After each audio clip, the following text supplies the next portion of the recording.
Assalamualaikum warahmatullahi wabarakatuh. Saya Najwa Kuratuain dari 11 MIPA 2 akan membuat resensi film yang berjudul Miracle in Cell.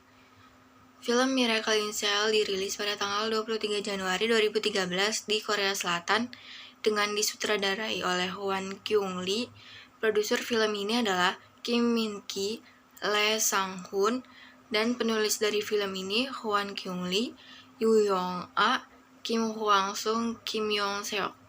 Film Miracle in Cell ini berdurasi selama 170 menit dengan para pemainnya Ryu Seung-yeong sebagai Yonggo, Kal So-wan sebagai Yesung kecil, Park Shin-ye sebagai Yesung dewasa, Oh Dal-soo sebagai So Young-ho, Park Won-sang sebagai Choi Chon-ho, Jong Man-sik sebagai Shin Bong-sik, Kim Jong-tae sebagai Man-bum, Kim Ki-jeon sebagai Park Seo, dan Jung Jin-young sebagai Jang Min-hwan. Film Miracle in Cell mengisahkan sosok Yonggo, seorang ayah yang menderita cacat mental. Yonggo merupakan seorang ayah yang sangat mencintai putrinya. Namun Yonggo dituduh melakukan kejahatan yang menyebabkan dirinya harus dikirim ke penjara. Putrinya Yesung yang merupakan siswa sekolah hukum pun membuktikan bahwa ayahnya tak melakukan kejahatan yang dituduhkan. Kembali pada 1997, diceritakan saat Yonggo masih menjalani kehidupan normal bersama Yesung saat masih kecil. Mereka pun mendatangi sebuah toko setiap hari untuk melihat tas ransel Sailor Moon kuning yang sangat diinginkan Yesung. Suatu ketika, keduanya memperhatikan ransel Sailor Moon terakhir sedang dijual. Yonggo pun masuk toko dan memohon agar pembeli tersebut mau memberikan tas tersebut kepadanya. Namun, ayah yang membeli tas tersebut justru menampar Yonggo. Keesokan harinya, gadis yang membeli ransel tersebut melihat Yonggo bekerja di tempat toko kelontong. Ia memberitahu Yonggo bahwa terdapat toko lain yang menjual tas yang sama. Yonggo kemudian mengikuti gadis tersebut ke pasar outdoor tradisional. Namun tak lama gadis tersebut terbaring tanpa sadar di tanah. Yonggo lalu mencoba melakukan CPR. Saat itu ada seorang wanita yang berjalan dan ia memanggil polisi.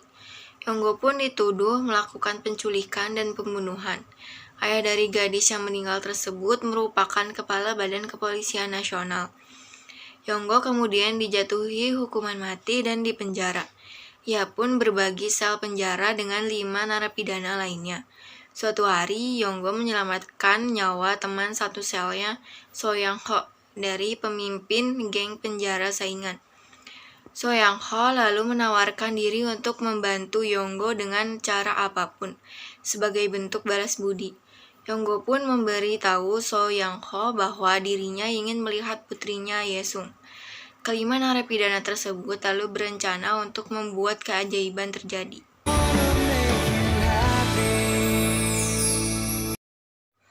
Kelebihan dari film ini yaitu akting para pemain yang bermain di film ini membuat para penonton ikut hanyut dalam kesedihan.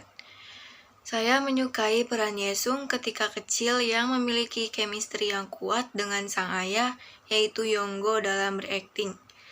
Selain itu, peran Park Shin-ye juga sebagai pemeran Yesung dewasa terlihat sangat lugas dalam memainkan perannya.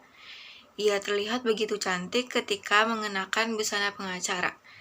Para pemain pendukung yaitu 5 tahanan sel juga sangat baik dalam memerankan pemerannya.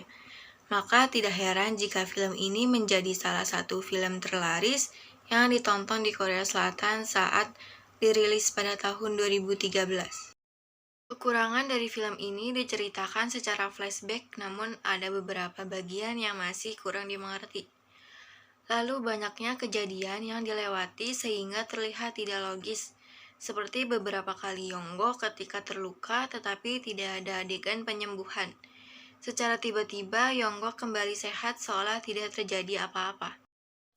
Film Miracle in Cell mengajarkan bagaimana seseorang harus berlaku adil tanpa pandang bulu, memandang orang sebelah mata termasuk kepada para penyandang disabilitas, adalah sesuatu yang tidak pantas dilakukan.